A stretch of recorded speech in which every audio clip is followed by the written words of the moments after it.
क्या रोहिणी आचार्य से डर गई बीजेपी? ये बड़ा सवाल सभी के जहन में। बिहार की सारण लोकसभा सीट पर आरजेडी ने लालू प्रसाद यादव की बेटी रोहिणी आचार्य को चुनाव मैदान में उतारा है। इस बार मुकाबला बहुत ही दिलचस्प होने वाला है। करीब 1.5 साल पहले पिता लालू प्रसाद यादव को अपनी एक किडनी डोनेट करने के बाद रोहिणी आचार्य सुर्खियों में आई थी, जो लगातार इन दिनों बहुत ज्यादा सुर्खियों में छाई हुई हैं।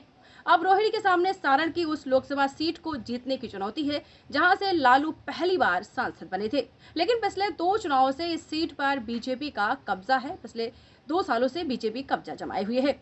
रोहिणी का इस सीट पर सीधा मुकाबला बीजेपी के वरिष्ठ नेता और पूर्व केंद्रीय मंत्री राजीव प्रताप रूडी से माना जा रहा है। रूडी साल 2014 से लगातार इस सीट से सांसद हैं। खास बात यह है कि सारण सीट को लालू प्रसाद यादव का गढ़ माना जाता है। वो 4 बार इस सीट से सांसद रहे हैं। सारण सीट से लालू की पत्नी राबड़ी देवी और समधी चंद्रिका रॉय भी रूडी के खिलाफ चुनाव मैदान में उतर चुके हैं, लेकिन दोनों ही चुनाव हार गए थे। तो आपको बता दें, इस बार का जो चुनाव मुकाबला है बहुत ही खास होने वाला है।